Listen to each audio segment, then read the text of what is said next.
A continuación, resolveremos el ejercicio 1 de la unidad 3. Dos bolas con colisiones perfectamente elásticas cuando sus masas... Veamos este ejemplo. El ejercicio dice así. Dos bolas, 1 y 2 de masas M1 y M2 chocan de manera perfectamente elástica. Inciso A. Deduzca las expresiones de las velocidades finales de las bolas 1 y 2 en función de sus masas y sus velocidades iniciales. Vamos a analizar el caso que tenemos acá. Son dos bolas que van a colisionar y sabemos que cuando ellas choquen entre ellas después van a salir disparadas con distintas velocidades. La bola 1 viene con una velocidad inicial 1, la bola 2 viene con una velocidad inicial 2 y después van a estar con las velocidades finales 1 y velocidad final 2. Vamos a ver que son bolas duras, por lo tanto el choque se va a considerar perfectamente elástico. Por lo tanto vamos a tener en cuenta las condiciones que ocurren cuando es un choque elástico, que no hay deformación ni los dos objetos quedan pegados entre ellos. Lo primero que vamos a tener que se va a cumplir acá entonces es la conservación de la energía cinética. Vamos a ver que como es una colisión se va a cumplir la cantidad de movimiento, la conservación de la cantidad de movimiento, pero va a haber una conservación de la energía cinética porque el choque es perfectamente elástico.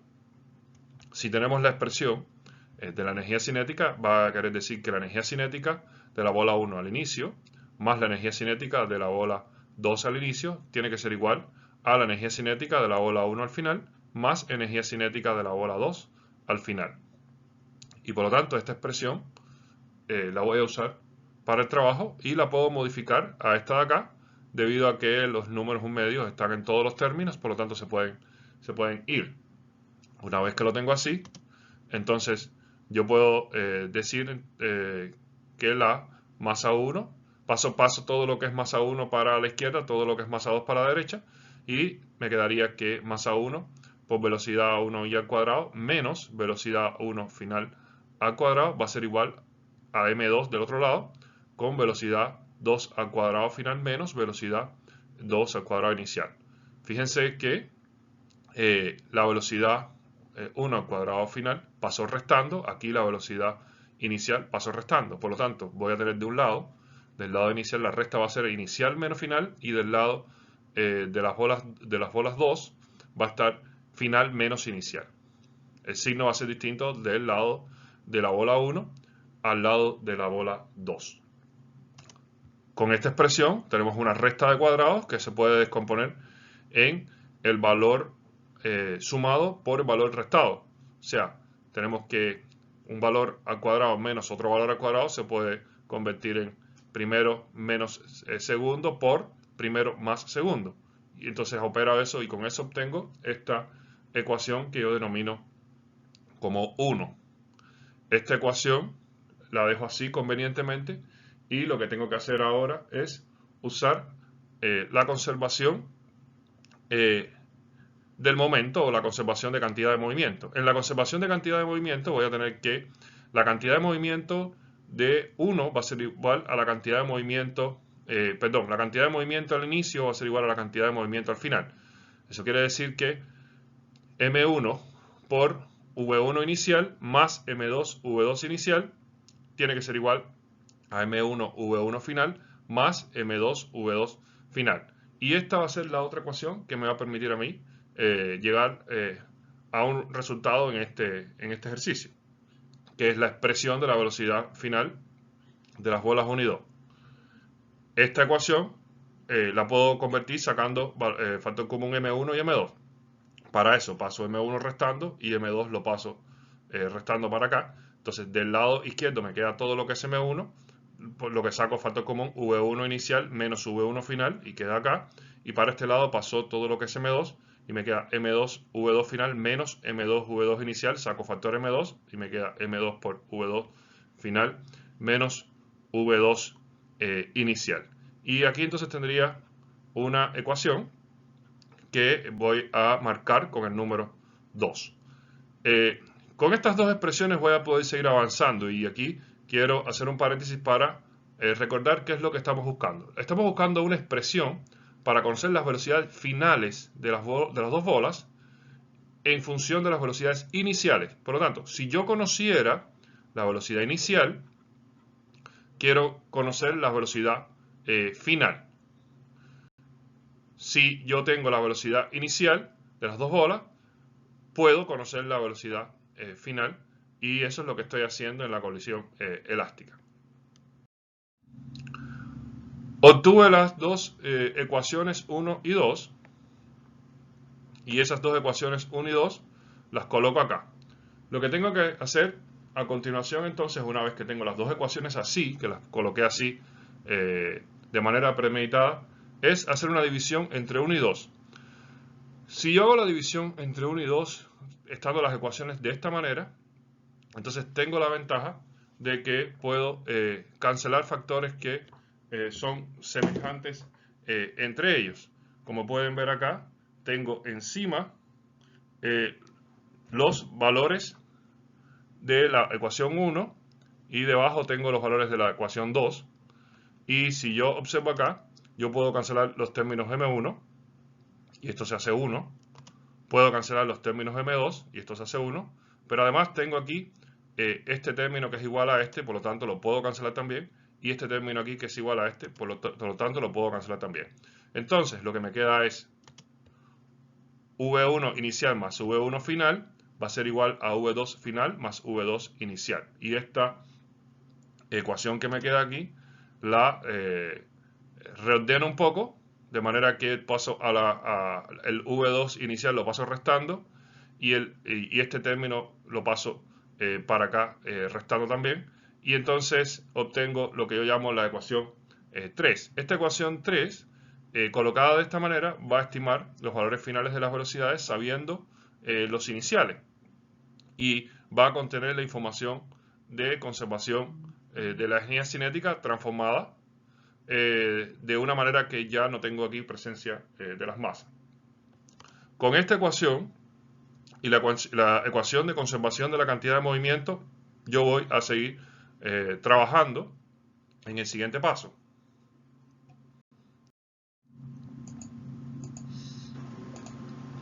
Tengo la ecuación obtenida, que fue la ecuación 3, y tengo la ecuación de la conservación de la cantidad de movimiento.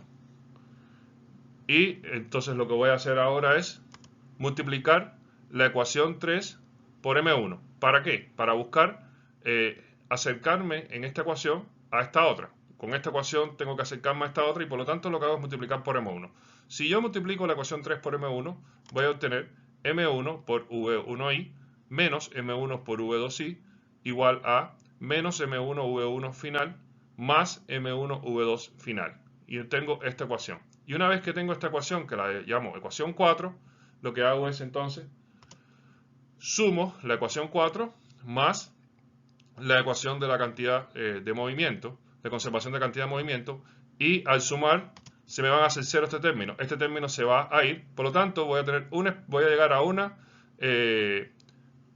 sumatoria, una suma de expresiones que va a llegar así, donde voy a tener solamente la velocidad 2 final y todo lo demás va a estar en términos de la velocidad inicial. Si tengo esto acá, entonces puedo decir M1 V1 inicial más M1 V1 inicial es 2 veces M1 V1 inicial. Aquí tengo M1 más M2 menos M1 por V2 inicial, eso queda acá, y de este lado tengo M2 más M1 por V2 final, y eso queda del lado de acá. Una vez que tengo esto, lo que tengo que hacer entonces es despejar la V2 final, y para eso paso dividiendo M1 más M2. Entonces me va a quedar 2M1 sobre M1 más M2, que fue el término que pasó dividiendo, más M2 menos M1 sobre M1 más M2, también dividiendo. Y eso va a ser igual a la velocidad final de 2, y eso lo voy a llamar ecuación 5. Alternativamente, hago también lo siguiente. Tengo otra vez la ecuación 3, la ecuación de la conservación de cantidad de movimiento y ahora voy a multiplicar 3 por menos m2. Si multiplico por menos m2 lo que estoy buscando es colocar un factor aquí para anular el término de la velocidad final en 2. Si multiplico 3 por menos m2 voy a tener menos m2 v1 inicial, m2 v2 inicial, porque aquí tenía un signo menos, menos por menos más. Aquí voy a tener menos, también voy a tener entonces más aquí, más m2 v1 final, menos m2 v2 final. Y una vez que tengo esto, entonces sumo la ecuación 6 más la ecuación de conservación de la cantidad de movimiento. Y entonces una vez que tengo esto, se me va a cancelar ahora este término. Y al cancelar este término, entonces lo que voy a hacer es que voy a solamente conservar la velocidad 1 final. Si opero esto, entonces tengo que m1 menos m2 v1 inicial, me queda m1 menos m2 por v1 inicial. Aquí tengo m2 más m2, son 2 veces m2, v2 inicial. Va a ser igual a m1 más m2, v1 final, y este término se hizo 0. Por lo tanto, aquí tengo una nueva ecuación, y en esta nueva ecuación va a estar solamente v1 final con las velocidades iniciales. m1 más m2 lo paso dividiendo y obtengo la ecuación que llamaré 7, que sería m1 menos m2 sobre m1 más m2 que pasó dividiendo por v1 inicial, va a ser más 2m2 sobre m1 más m2 por v2 inicial es igual a v1 final. Por lo tanto, entonces tengo aquí la ecuación 7.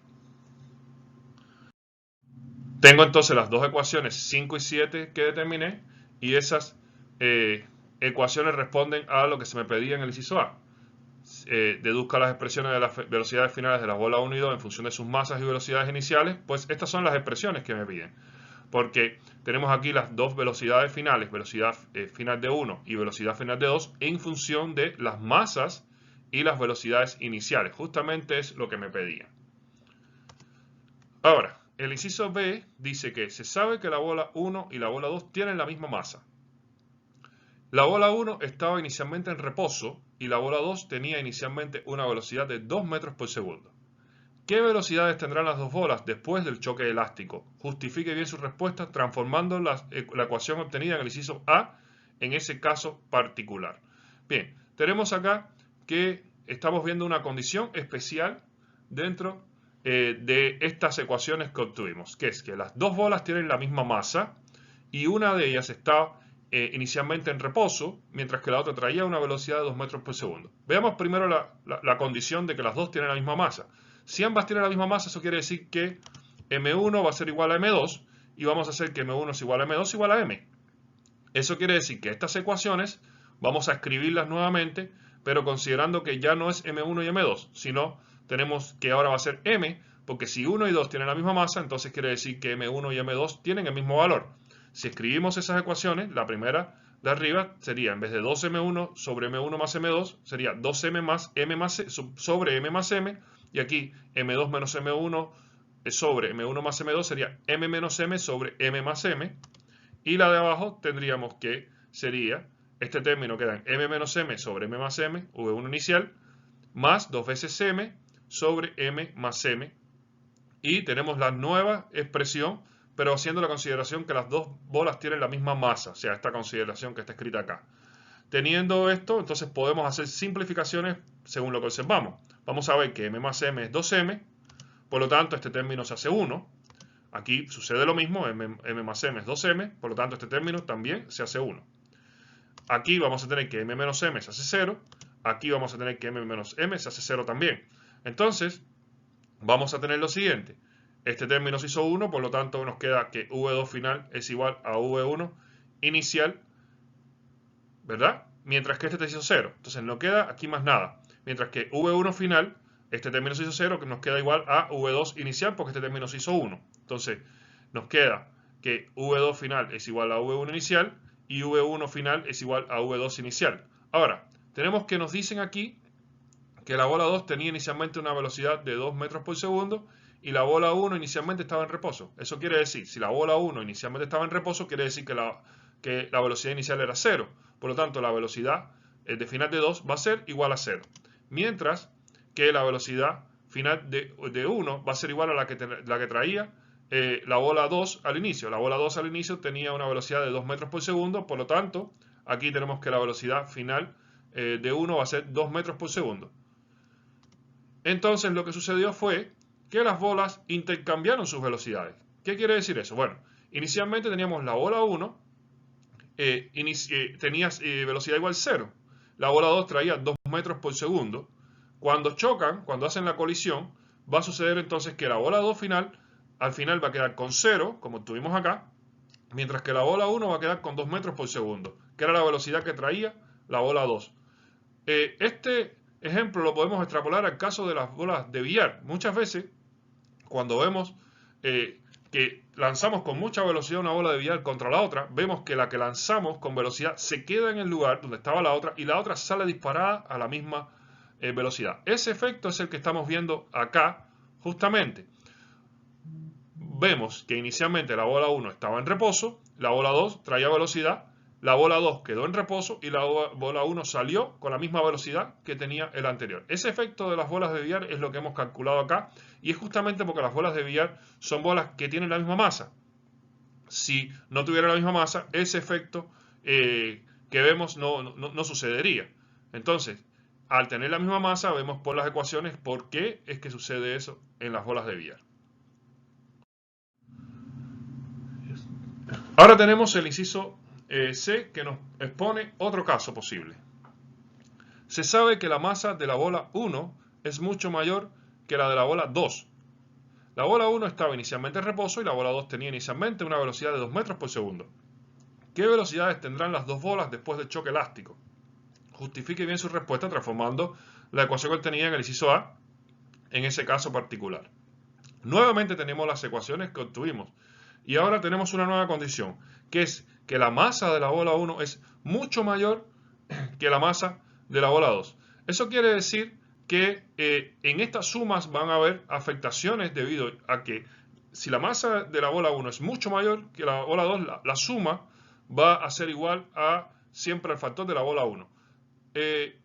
Por ejemplo, debemos pensar, imagínense que la bola 1 tenga un número muy grande, supongamos que sea 1000, y la bola 2 tiene 0,1. 1000 menos 0,1 va a ser igual a 1000. O sea, la diferencia que nos va a dar va a ser muy poca, como para no considerar que ese valor es igual al valor más grande. Entonces, cuando hacemos esta consideración que la masa de la bola 1 es mucho mayor que la masa de la bola 2, quiere decir que la masa de la bola 2 tiende a 0 al lado de la masa de la bola 1. Por lo tanto, tenemos que hacer esa consideración en esta ecuación. Si hacemos esa consideración cada vez que nos encontremos una suma o resta, donde están la masa de la bola 1 y la masa de la bola 2, vamos a considerar que la masa de la bola 2 es 0, porque realmente no se puede comparar a la masa de la bola 1. En este caso, entonces lo haremos. Vemos que la masa de la bola 2 aquí tiende a 0 y nos queda solamente M1. Aquí también va a suceder, M2 va a tender a 0, aquí también M2 va a tender a 0, porque está también sumándose a M1, va a pasar aquí también, va a pasar aquí, y va a pasar aquí. Entonces, todos los términos que sumaban a M2 con M1 van a ser solamente igual a M1, porque M1 es mucho mayor que M2. Tan mayor que sumarlo no tiene ninguna contribución.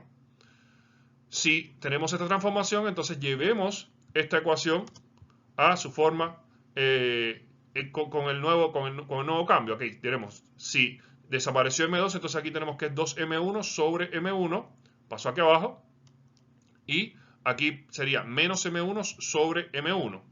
Y nos queda la ecuación 5, nos queda transformada de esta manera.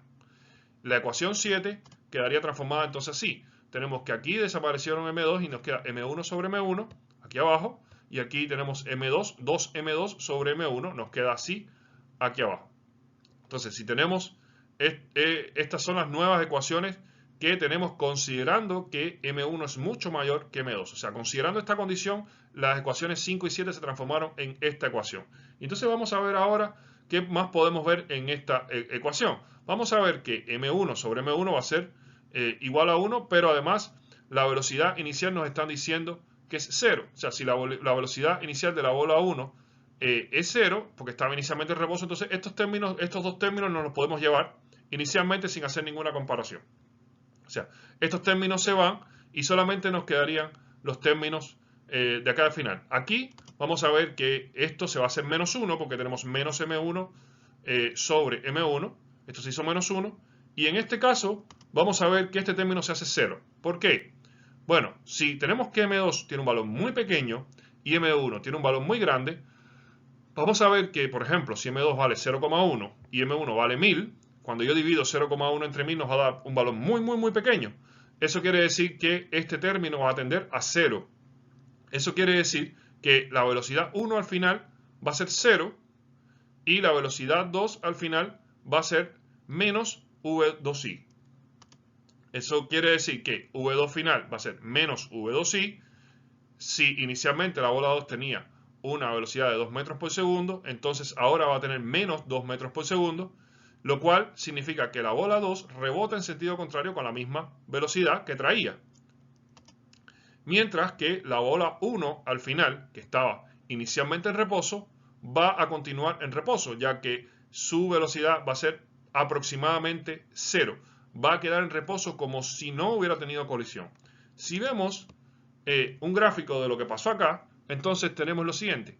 Tenemos que la bola 2 tiene una masa muy pequeña, la representamos con esta bolita pequeña acá, y M1 es grande. Imaginémonos una bola muy grande. Y antes de la colisión, la bola pequeña se acercaba con la velocidad de 2 metros por segundo a la bola 1 que es muy grande y que está en reposo. Al hacer la colisión, tenemos que la bola 2 rebota como si hubiera dado contra una pared inmóvil. Y mientras que la bola 1 se quedó en reposo como si no hubiera pasado nada. Es casi como si nos hubieran lanzado un insecto encima y este rebota como si nada. Una pelotica pequeña contra un cuerpo gigante. El cuerpo gigante ni se entera que ocurrió la colisión, mientras que el otro llegó con una velocidad y se fue con la misma velocidad. Imagínense que esto fuera del tamaño de la Tierra, no sé, y esto fuera del tamaño de un satélite, pero que rebota contra una Tierra que no es capaz de encajar lo que llegue, sino va a ser rebotar. Entonces es como lanzar un cuerpo muy pequeño que no va a dar ningún efecto sobre el cuerpo grande. Ese cuerpo pequeño va a retroceder con la misma velocidad. Repito, es como un efecto de una pared. Es como si rebotara contra una pared y se vuelve con la misma velocidad. Y eso es lo que estamos viendo en esta ecuación. El cuerpo 2, al ser muy pequeño, se fue con menos 2 metros por segundo, lo cual indica que se va en sentido contrario, mientras que el cuerpo 1, al ser muy grande, llegó y se quedó en la misma velocidad que estaba antes, que era justamente el reposo. Por lo tanto, no recibió, no percibió ningún efecto de la colisión.